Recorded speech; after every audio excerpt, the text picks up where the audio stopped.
Mimi naitwa Athumani Nurumbaga. Naamini kwamba tunashinda kufanya usafi na tutaongoza tuwe namba moja, kwa sababu tulikotokea huko nyuma na sasa hivi ni tofauti kabisa. Soko la hapa ni Jumanne, jana Jumatano, leo Alhamisi, lakini umekuta hali hii.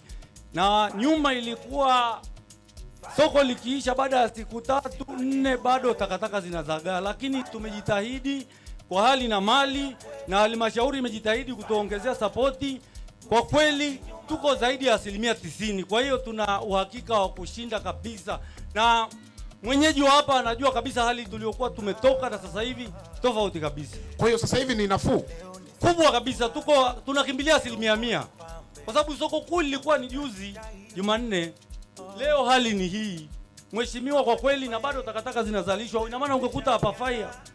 Kwa hiyo bado halmashauri wanajitahidi kiasi kikubwa sana, ni sisi tu bado kuna baadhi ya kama nitakupa dakika moja uzungumze na wananchi, ungesema nini ili muweze kushinda? Mimi ningesema tu ili tufikie 100%, wananchi ambao bado hawajakuwa na uelewa, tujitahidini kwa hili kwa kweli.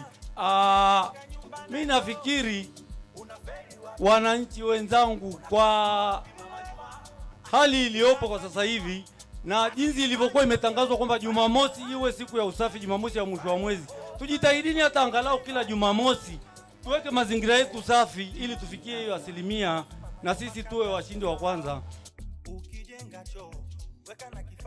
Fanya kweli, usibaki nyuma. Mtu ni afya. Mtu ni afya.